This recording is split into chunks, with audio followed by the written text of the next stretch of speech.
Well, it's summertime, and I'm sitting out in the workshop shellacking this little box that I made to protect the blade of the spoon knife that my wife gave to me for Father's Day. And I'm looking around at all the stuff that's accumulating because I'm running out of storage space or running out of homes for everything, because I like to put everything back where it belongs. I've got a new dovetail plane because I want to try hand sliding dovetails. I've got screwdrivers laying around. I still haven't done anything with the axe that I got for Father's Day. And in a little tiny shop, you kind of run out of places after a while to put things. So this wall here beside the workbench is actually quite inefficiently laid out, and I could be storing a lot more stuff there if I had some kind of tool rack system that went across that wall where I could hang things off there and get them off my bench. So I started drawing out ideas like that in my little notebook, and you can see here this idea came from somebody off YouTube. This probably originated from somebody off YouTube, but the idea though is this little book here.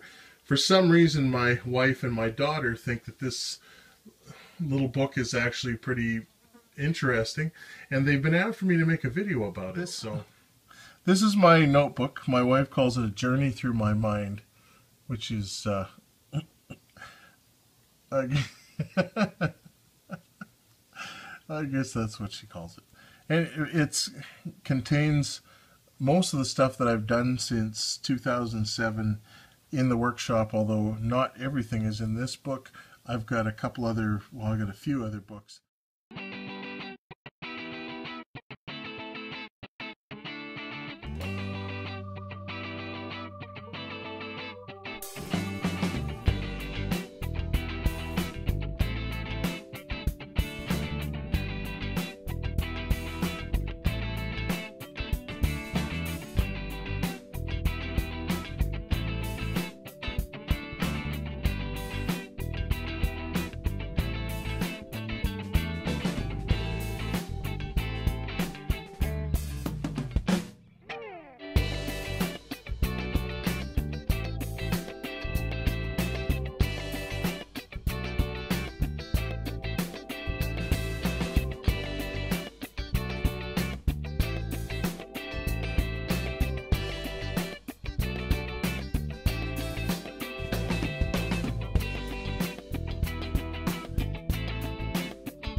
And this book sort of started out being, now here I am, this is what I didn't want to make, is a video of you looking at my hands while I'm talking.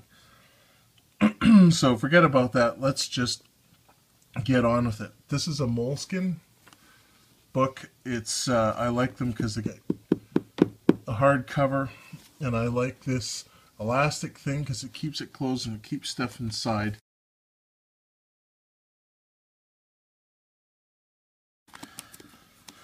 Inside the front cover, right in the when I started it, so this one started in July of 2007, and it'll be done here probably done for in the next couple of weeks. In the back it's got this paper thingy to put stuff in, which I don't like to use because it gets too full, so I've taken to gluing stuff in. I used to use stick glue to stick everything in, but I stopped using that and I started using rubber cement and re-sticking things, and the old-fashioned rubber cement, if you put it on both sides, is fairly permanent. It's a lot more flexible. It doesn't get crusty and break off, and therefore you don't lose things. You don't have stuff falling out all the time. So back when I started this, aside from having verbal diarrhea on one page, this started out being sort of just a workshop book. It's taken on sort of the role of a woodworking diary, but in the beginning I was planning on making or buying a yurt, and I wanted to make a sign to put out in front of the yurt, and I kind of like the New Yankee Workshop, so I wanted to make a New Yankee Workshop type sign. So I came up with this idea, which is sort of fitting for the yurt, but of course the yurt didn't pan out. I think yurts are too damp for workshops.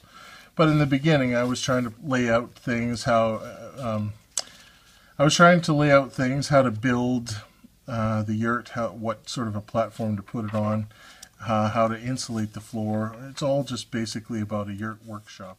You can see that I find pictures that I like that are meaningful to whatever it is I'm doing. I print them off and then I paste them in here.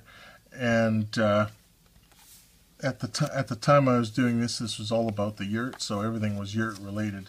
This book predates my wall hanging tool cabinet, which on this page I'm starting to plan out. I've got my tool layouts already started, and this is a photo of a photo that was in a book that I placed in here because I kind of like this idea, although I didn't go with it in the end. Here's something my kids put in. And here's a sewing cabinet which I hope to build this summer, but this cabinet's been in the design stage for too many years. And after my tool cabinet was built, I started planning out a sawtill and a deck and looking at the yurt again and planning out other cabinet projects.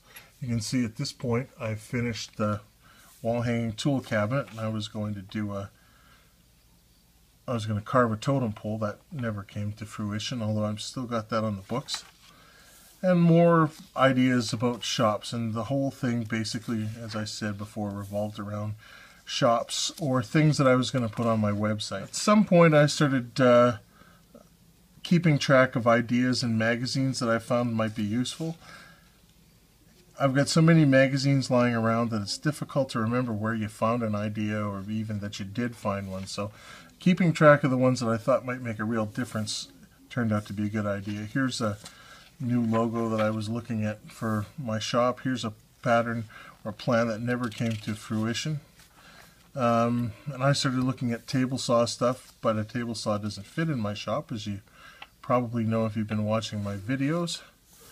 And then this is a jig that I was making, back to the other project. And then I started pasting in these shop plans because pretty much ever since I moved into that shop, I've been planning on moving out of it, which I'm not sure at this point I would ever do anyway, because it's become kind of a challenge to keep woodworking in that shop.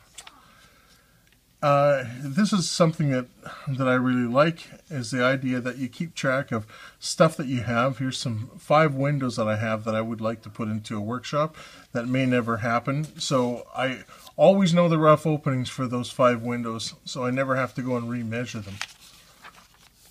Wish lists, and you can see that I'm just basically keeping track of things like here's planning out how to sell pens and how much a person could make and how much you should sell them for. So that was an interesting thing to research into. When the yurt finally did get built, I kept track of some of the construction details and deck details, and you can see all the way from back in September 2009 through here, which is the year later, and all the way till today. I've been planning on replacing the doors in my shop with ones that have a window. So keeping track of all the different ideas that I've come up with in order to put a window and a door has been really helpful, because I haven't lost all those ideas, and when I actually do it, which I'm hoping will be this summer, I have all those old ideas to come back to. So I'll just start flipping through more internet stuff. Here I'm planning out a sewing area, and again you'll see that there's a number of these footprints for different ideas for shops. Drill charging stands. This is when I built my saw bench, which was a few years ago. I've since rebuilt that. And more shop ideas. Here's the doors coming back again. I came up with my little router table idea based on something I found on the internet, and so I kept that idea, plus more ideas that I've found. Here are sliding dovetails using a router, so that concept is in here with step-by-step on how to do it, using information gathered from all over the internet. Another shop. And here you can see I'm starting to focus on the lathe tool rack and looking at building a shop again.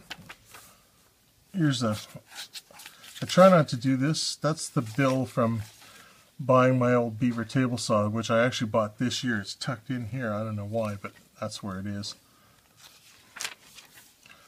Daughter's drawing stuff. More shop designs. Coming back to lectern designs that I might make so I can use it at work. Cabinets. New version of my wall hanging tool rack, which I'd like to build. And my jointer stand. And just, if you flip through one thing after another, you can sort of see a diary of all the interesting stuff that's happened in my shop. All the ideas that I've found on the internet, the ones that I've used, the ones that haven't been used, but it's all stuff that's contributed to what's happened in the workshop over the last few years. Here's knob turning with a plan. Here are the doors for the shop again. So there you have it. It's, I guess, more of a diary than anything of what's going on. Here's my table that I built. There's a video on the list for that. And greenhouse stuff. Greenhouse hasn't been built yet. This is the annex last year when we were planning out the tent. It's a list of stuff that I have to do. I keep a lot of lists in here. In addition to plans, there's the doors again. But somewhere in here, I think it's coming right up. Here's my most current list of stuff. That's where I keep this little bookmark piece that comes with the book. And that's the stuff that I'm hoping to do this summer, although I'm not sure I'm going to make it through all that stuff. It's quite a long list. And if you continue on, you'll just see that pretty much everything that happens in the workshop at this point is documented. I no longer use a bunch of other books. Sometimes I will if I need larger paper to do something, but for the most part, I try not to use anything different because I want to keep everything in one place. I found that's been very handy. So, my wife thinks it's kind of a neat book. Here's something.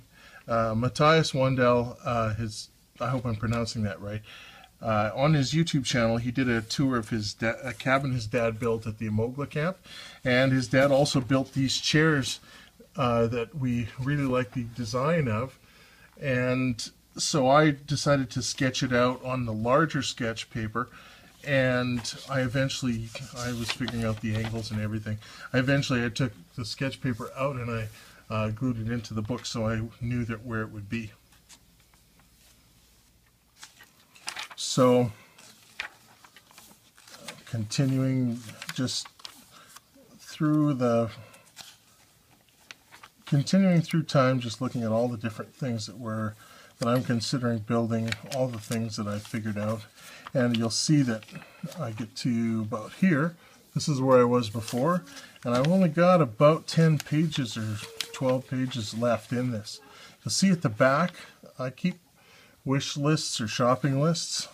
Not very many of them, because usually I make a big long list. I start on that and I knock them off as I go, but there's very little paper left in this. So pretty soon, when this is full, which will be soon, it's going to get replaced by this guy. If you look at it, the old one is really quite thick, where the new one's quite thin. The old one started out just as thin as that, but all that gluing stuff in and just using the pages has made it about twice as thick as the brand new one that's still in the wrapper. And all this is just a moleskin. This one's plain, there's no lines on it. And it's the 5" by 8 1/4" inch version with well, they all have this elastic to keep them closed, and they all have the bookmark. So that's as my wife calls it, my Indiana Jones style notebook, or Indiana's dad's style notebook, and that's how I keep track of things.